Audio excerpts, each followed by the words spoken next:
what did Trump actually do to earn this penalty? Well, it turns out that for a decade, whenever Trump wanted to get a loan or make a deal, he would illegally inflate the value of his real estate. For instance, suggesting that his 11,000 square foot penthouse was a 30,000 square foot penthouse, I guess somehow including the sky in the calculation. We all do it. I mean, in my license, I'm not listed as 5'7", you know. I'm listed as 30,000 square feet.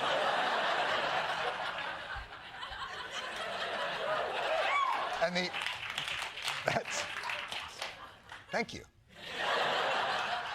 And the Attorney General of New York knew that Trump's property values were inflated because when it came time to pay taxes, Trump undervalued the very same properties. It was all part of a very sophisticated real estate practice known as lying. So the judge calculated that the value that he gained from the lying with interest was around $454 million. Now, you might be saying to yourself, well, that sounds pretty straightforward. Whatever gains you got from lying, you have to pay back. Well, that's because you're a f***ing idiot. If you knew anything about business, if you had an MBA, you'd know. You're a f***ing idiot. We're talking about a victimless crime. They find an ordinance or a law that has never been used ever before in anyone else. He's committed bank fraud where there's no victim.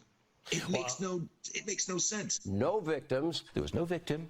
The ruling is blatantly unfair. That didn't go over very well with the investment community because we're all asking each other, who's next?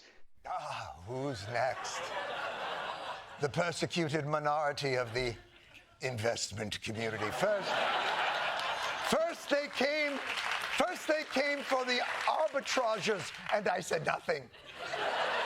For I was not an arbitrager. And then they came for the quants, which I could be. I don't know what a quant is. But I am surprised to hear this from Kevin O'Leary, a guy who's such an asshole. Wait. That even the other people on Shark Tank thinks he's an asshole. Now, he's very chill.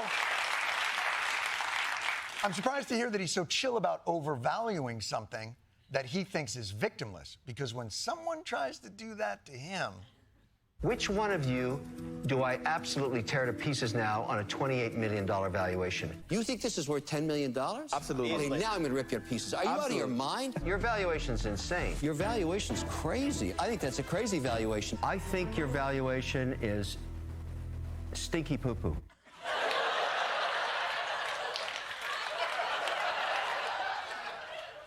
Oh, no, you didn't.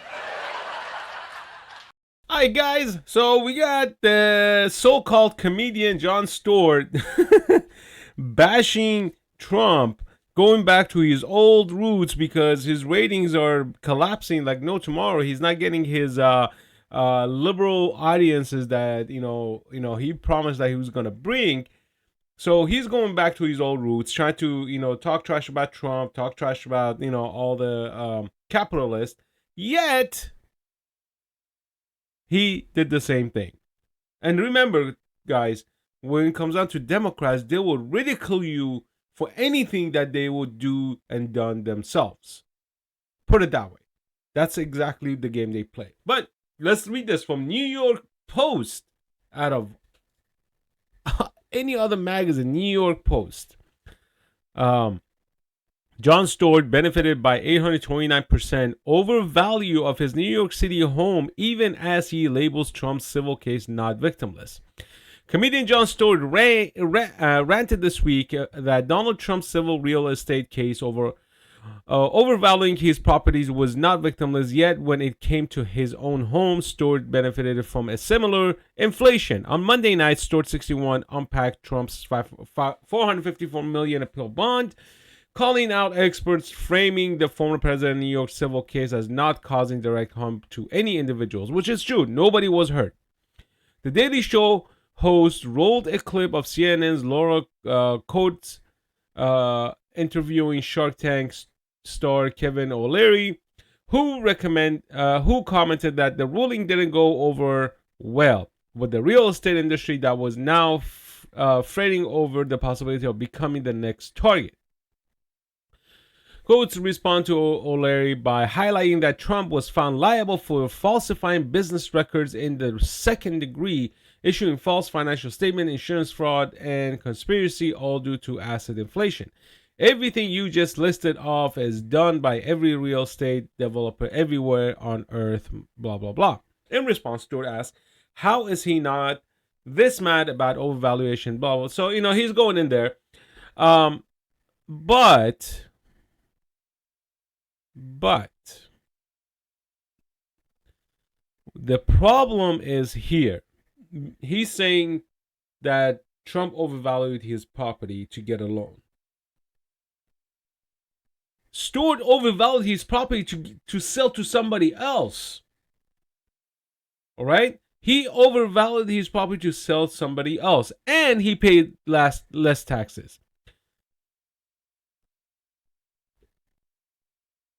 Stewart owned property, so it took, I'm going to read this, but it didn't take long for internet sleuths to look into Stewart's own property history, which shows his New York City penthouse sold for 829% more than its assessed value. Records confirmed by the Post reveal 829%. Stewart sold his 6,280 square foot Tribeca duplex for $17.5 million in 2014 for $17.5 million. The property asking price at that time is not available in the listing record. It was probably a private sale.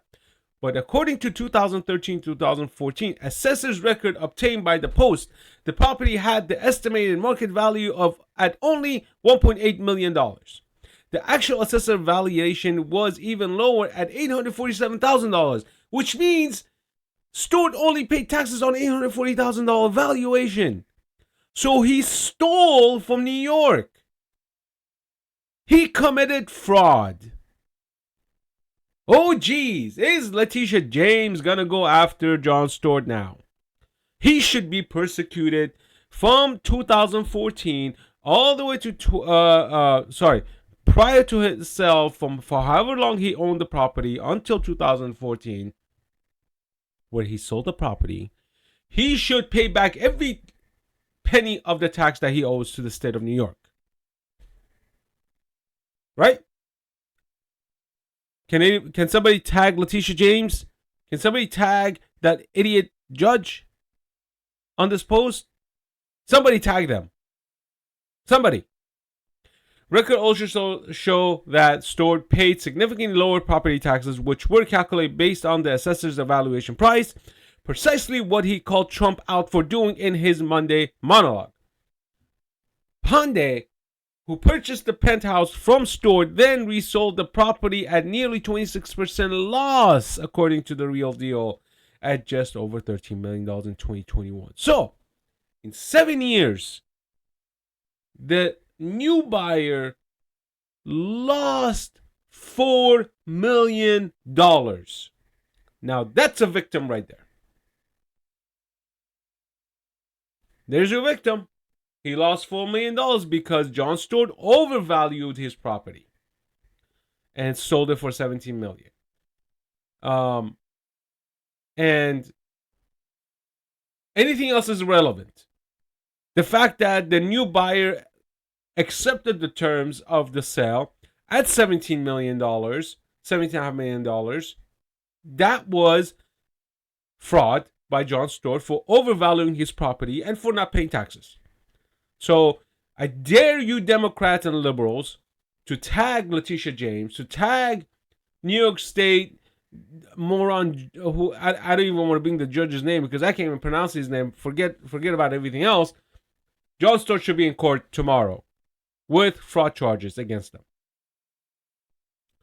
Tim Pool, a political commentator known for more right-leaning views, alleged on X that Stewart was being a hypocrite.